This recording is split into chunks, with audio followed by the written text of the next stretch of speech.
जोगेंद्र सिंह जी राजपुरोहित है, वो हमें एक मंत्र देंगे विजयी इस अभियान के लिए, सिर्फ 1 मिनट में।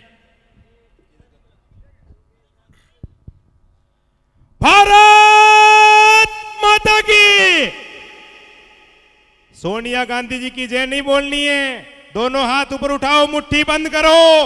भारत माता की, भारत माता की, वंदे वंदे वंदे। सम्मानित मंच, सिरोही देवनगरी से आए हुए जिले भर के इन महानुभावों को प्रणाम करता हूं। मैं केवल संक्षिप्त में अपनी बात इस मंच पर रखता हूं। माननीय पप्सा कल पुष्कर पधारे थे और पुष्कर में पप्सा ने वहां पूजा अर्चना की। मैं केवल आपसे एक निवेदन करने इस मंच पर आया हूं, केवल कुछ घटनाओं को याद कर लेना। हिंदुस्तान विश्व की सबसे बड़ी शक्ति बनने जा रहा है, और जिस समय देश विश्व की सबसे बड़ी शक्ति बनने जा रहा है, उस समय हमारे मन में एक सवाल खड़ा होता है। भाई हेमंत जी ने कहा है, जब 7 तारीख को वोट देने जाओ तो कुछ घटनाओं को याद कर लेना। याद कर लेना कि याकूब मेनन के लिए रात को 3:30 बजे कोर्ट खुलवाने वाले देशद्रोही लोग कौन थे।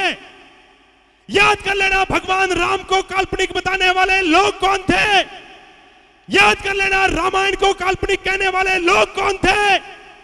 अरे याद ये भी कर लेना, जब पुरी के अंदर पाकिस्तानी घुसपैठियों ने हमारे देश के सैनिकों पर गोलियां बरसाई, तो सेना अध्यक्ष ने नरेंद्र मोदी जी से कहा कि क्या करना चाहिए। सेना अध्यक्षों को नरेंद्र मोदी ने कहा कि आपका क्या सुझाव है। देश के प्रधानमंत्री ने कहा कि मैं आपको छुट्टी देता हूं, घुसिए पाकिस्तान के अंदर और मार डालिए उन लोगों को।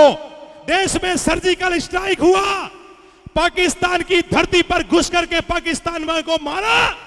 अरे हमने तुम्हारा बाप मारा था क्या जो तुम्हारे पेट में दर्द हुआ। सर्जिकल स्ट्राइक का विरोध करने वाले लोग तुम। इस देश में राम को काल्पनिक बताने वाले पप्सा, अब आपको माला याद आ गई, अब आपको तिलक याद आ गया। अरे 1985 से लेकर के वो घटनाएं भूल गए जब जम्मू कश्मीर से हिंदुओं को मार मार के निकाला जा रहा था, तब कहां मर गई थी तुम्हारी सरकार। अरे कौन से राष्ट्र के लिए बात करते हो आप लोग। ये हिंदू समाज और हिंदुस्तान का राष्ट्र, देश और सनातन संस्कृति का राष्ट्र, भारत के सनातन भूमि का राष्ट्र। भारतीय जनता पार्टी की रग रग में भारत माता का स्वाभिमान बसता है, भारत माता का सम्मान बसता है। तुम लोगों ने जो काम इस देश में 50 वर्षों में किए हैं, जो लोग आज देश में राम मंदिर की बात करते हैं, मैं कांग्रेस को इस खुले मंच से चुनौती देता हूं। पूछिए अपने कपिल सिब्बल से, क्या जरूरत पड़ गई कोर्ट में यह कहने की कि 2019 के लोकसभा चुनाव के बाद सुनवाई करना। पूछिए सचिन पायलट से, जो राजस्थान में चुनावों की कमान संभाल रहा है।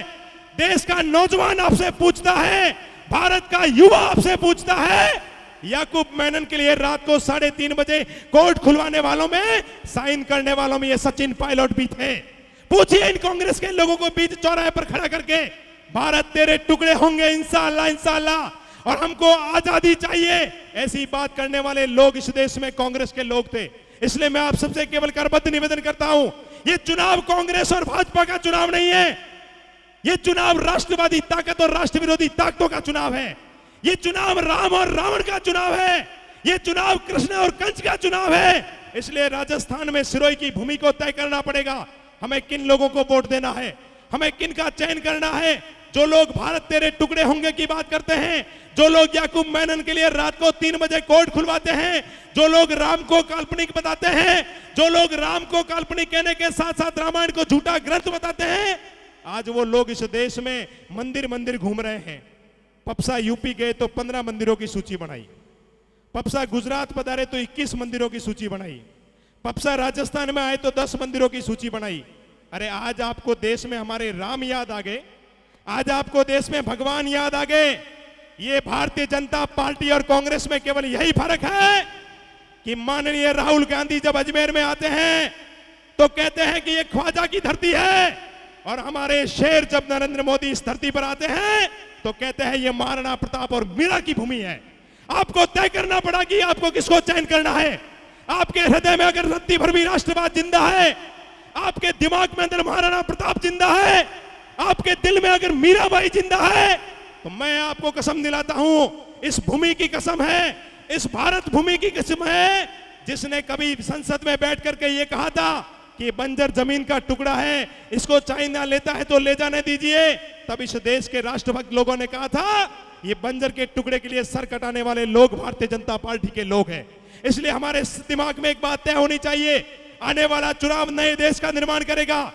ये हमारा राजस्थान का चुनाव और 2019 का लोकसभा का चुनाव नए भारत का निर्माण करेगा, और उस नए भारत के निर्माण के हम सब लोग साक्षी बनेंगे। मैं आप सबसे निवेदन करता हूं, इस मंच की तरफ मत देखिए, मैं आपसे दावे के साथ कहता हूं, ये भारतीय जनता पार्टी जिंदा आप सबकी वजह से, हमारे लोगों की वजह से नहीं है। आपके कंधों पर खड़ी है ये भारतीय जनता पार्टी, आपके विराजमान होने से ये जिंदा है भारतीय जनता पार्टी। इसलिए अपने जमीर को जिंदा करिए, अपने राष्ट्रवाद को जिंदा करिए, अंदर के भगवान राम को जगाइए और जवाब दीजिए राष्ट्रद्रोहियों को। देश में एक ऐसा कमल का फूल खिलाइए कि उस कमल के फूल के नीचे राष्ट्रवादी ताकतें दब जाए और राष्ट्र ताकतें ऊपर उठ जाए और राष्ट्र विरोधी ताकतें उस कमल के कीचड़ के नीचे दब जाए। इसलिए मैं केवल समय की मर्यादा को ध्यान में रखते हुए आप सबसे इतना ही करबद्ध निवेदन करता हूं। जयपुर में बैठ करके 200 विधायकों को जब देखता हूं तो राजस्थान के सबसे सरल, सौम्य और सीधे साधे इंसानों में सिरोही जिले के ये 3 विधायक महोदय आते हैं। माननीय ओटाराम जी देवासी, जब कोई व्यक्ति बहुत गुस्से में होता है, भाव से आज मंच से कह रहा हूं, माफ करना मुझे, हो सकता है आप में से बैठे हुए किसी व्यक्ति के भाई का ट्रांसफर नहीं हुआ होगा, हो सकता है किसी की बहन का ट्रांसफर नहीं हुआ होगा, हो सकता है किसी के प्लॉट का पट्टा नहीं बना होगा, हो सकता है किसी को छोटी मोटी गलती हुई होगी, लेकिन जब राष्ट्र की बात आती है तो अपने स्वाभिमान को जिंदा रखने के लिए अपने व्यक्तिगत स्वार्थ को मार देना, क्योंकि मेरा देश जिंदा रहा तो जिंदा हम रहेंगे। इसलिए हमारे लिए भारत सर्वोपरि है, हमारे लिए देश सर्वोपरि है, हमारे लिए भारत माता सर्वोपरि है। इसलिए मैं आप सबसे करबद्ध निवेदन करता हूं, मां चामुंडा के इस भक्त के ऊपर एक बार पुनः आपका प्यार बरसे और हमारे इस पिंडवाड़ा की धरती से जो सीधे साधे सरल स्वभाव के हम सबके सम्मानीय और रेवदर से आने वाले विधायक जक्षी राम जी, पिंडवाड़ा से समाराम जी, इन सबको विजयी भाव के साथ में आप विधानसभा में भेजें। मैं इतना ही आपसे निवेदन करता हूं, वोट देने से पहले भारत माता की तस्वीर अपने दिलो दिमाग में लेकर के जाएं। जय हिंद, जय भारत।